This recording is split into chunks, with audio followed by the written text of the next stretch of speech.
Hello friends, welcome to our YouTube channel. Friends, हमारा chapter चल रहा है गेम थ्योरी का, जिसके लास्ट वीडियो में हमने सीखा था ओडोमेंट्स के थ्रू मैट्रिक्स को सॉल्व करना एंड वैल्यू ऑफ गेम निकालना। आज हम सीखेंगे जब हमारे पास ओडोमेंट्स के लिए 2x2 की मैट्रिक्स नहीं हो तो उसे 2x2 में कैसे कन्वर्ट करेंगे, फिर हम अप्लाई करेंगे ओडोमेंट्स को। सबसे पहले यही चेक करेंगे सैडल पॉइंट है कि नहीं। तो इस मैट्रिक्स में हमारे पास सैडल पॉइंट नहीं है, तो there is no saddle point and we do not have 2x2 matrix for use of Odomans method, so we use here dominance method। तो जैसे कि यहाँ पे 3 रो है एंड 3 कॉलम है, तो डोमिनेंस मेथड में हम किसी एक रो को और किसी एक कॉलम को रिमूव करेंगे। तो कॉलम को रिमूव करने के लिए जो रूल रहेगा हमारा, if all values of A column are greater than or equal from all values of any other column, we will remove that column। यानी कि उस कॉलम को रिमूव करेंगे जिसकी सभी वैल्यू किसी दूसरी रो कॉलम की सभी वैल्यू से या तो बड़ी है या छोटी है। तो कंपेयर करके देखते हैं। C1 को C2 से कंपेयर करते हैं। -5 -3 -3 इज़ ग्रेटर 2 -1, यहाँ 2 इज़ ग्रेटर। तो C1 को C2 से कंपेयर नहीं कर सकते। C1 को C3 से कंपेयर करते हैं।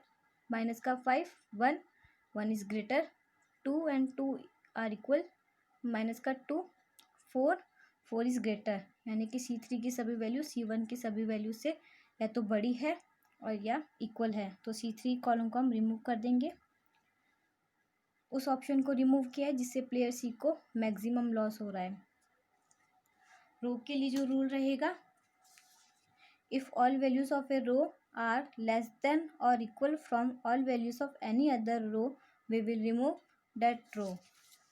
तो उस रो को रिमूव करेंगे जिसकी सभी वैल्यू किसी दूसरी रो के कंपैरिजन में छोटी या इक्वल हो।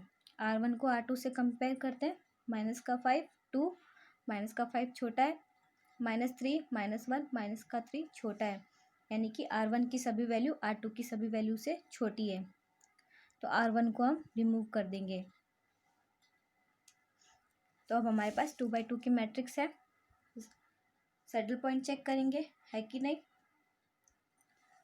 रो minimum value of each row. R2 के लिए मिनिमम वैल्यू -1, R3 के लिए मिनिमम वैल्यू -2। R1 रो हमने रिमूव कर दी थी। Column maximum value of each column. C1 के लिए मैक्सिमम वैल्यू 2, C2 के लिए मैक्सिमम वैल्यू 3, C3 कॉलम हमने रिमूव कर दिया था। तो रो मिनिमम में हाईएस्ट वैल्यू को सर्कल करेंगे एंड कॉलम मैक्सिमम में मिनिमम वैल्यू को सर्कल करेंगे। दोनों वैल्यू सेम नहीं है, हमारे पास सैडल पॉइंट नहीं है और हमारे पास 2x2 की मैट्रिक्स है, तो हम ओडोमेंट्स अप्लाई कर सकते हैं। तो ओडोमेंट्स निकालेंगे। 2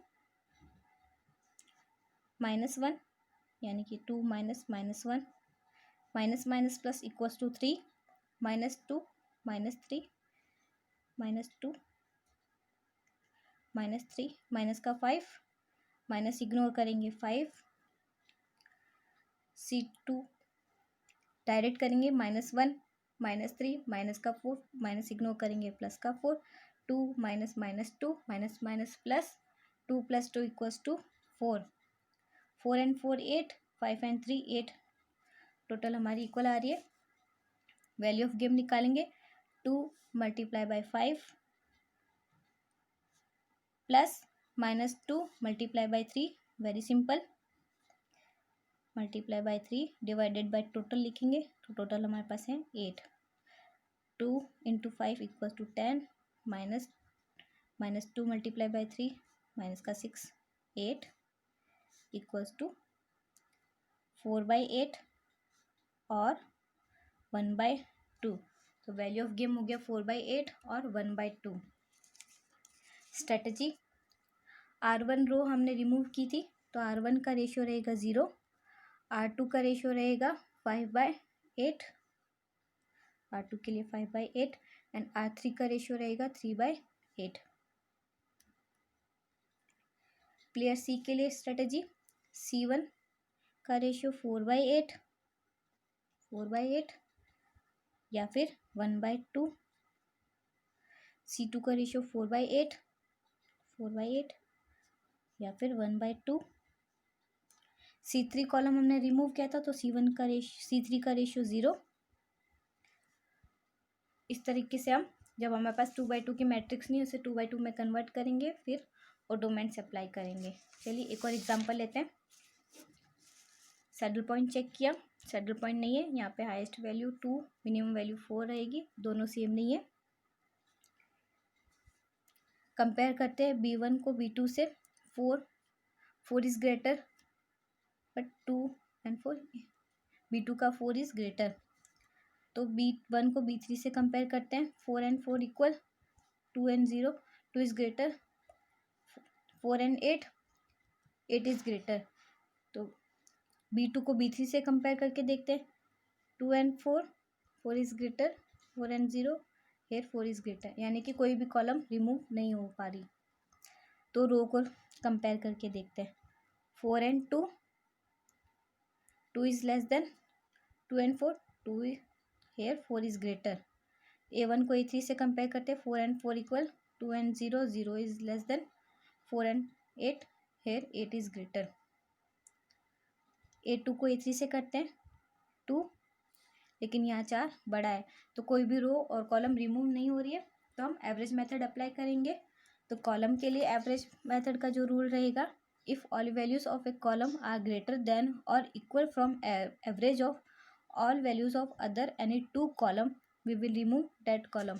यानी कि किसी एक कॉलम की सभी वैल्यू किसी दूसरे 2 कॉलम की एवरेज वैल्यू से बड़ी या इक्वल हो, तो उसे हम रिमूव कर देंगे। तो एवरेज लेते हैं। B1 को B2 एंड B3 के एवरेज से कंपेयर करते हैं। 2 + 4 divided by 2 equals to 3, 4 + 0 divided by 2 equals to 2, and 0 + 8 divided by 2 equals to 4। यानी कि कंपेयर करते हैं। 4, 3, 4 is greater, 2 and 2 equal, and 4 and 4 equal. यानी कि B1 की सभी वैल्यू B2 एंड B3 की वैल्यू के एवरेज से या तो बड़ी है या फिर इक्वल है, तो B1 कॉलम को हम रिमूव कर देंगे। इसी तरह रो के लिए भी एवरेज निकालेंगे। तो देखते हैं, कंपेयर करते हैं A1 को A2 एंड A3 के एवरेज से। तो एवरेज निकालते हैं। 4 and 0 का एवरेज हो जाएगा 2, एंड 0, 8 का एवरेज हो जाएगा 4। 2 and 2 इक्वल है, 4 and 4 इक्वल है, यानी कि A1 की सभी वैल्यू A2 एंड A3 के एवरेज वैल्यू से छोटी है या फिर इक्वल है, या दोनों इक्वल है। तो A1 वैल्यू को हम रिमूव कर देंगे। तो हमारे पास 2/2 की मैट्रिक्स है। तो यहाँ पे मिनिमम वैल्यू 0 आएगी, मैक्सिमम वैल्यू 4 and 8 आएगी, तो सैडल पॉइंट नहीं है। ऑटोमेंट्स अप्लाई करते हैं। 4 - 0 इक्वल्स टू 4, 0 - 8, माइनस का 8, माइनस इग्नोर करेंगे, 8, 0 - 8, माइनस का 8, 8, 4 - 0, 4, 8 + 4 equals to 12, 8 × 4 equals to 12। Value of game निकालेंगे। 4 × 8 प्लस 0 × 4 अपॉन 12, यानी कि 32 + 0 अपॉन 12 इक्वल्स टू 32 अपॉन 12, और 8/3। वैल्यू ऑफ गेम हो गई 32/12 और 8/3। स्ट्रेटेजी निकालेंगे। ए के लिए A1 रो हमने रिमूव की थी, तो A1 के लिए रेशियो रहेगा 0, A2 का रेशियो रहेगा 8/12 और 2/3, A3 का रेशियो रहेगा 4/12 और 1/3। प्लेयर बी के लिए निकालेंगे। B1 कॉलम हमने रिमूव किया था, तो B1 के लिए 0, B2 का रेशियो 8/12 और 2/3, B3 का रेशियो 4/12 और 1/3। तो इस तरीके से हमने थर्ड मेथड सीखा है। तो फ्रेंड्स, अगर आपको हमारा वीडियो अच्छा लग रहा है तो प्लीज़ इसे लाइक एंड शेयर कीजिए, और अगर आपको कोई भी डाउट है तो कमेंट बॉक्स में ज़रूर बताइए। Thank you and keep watching.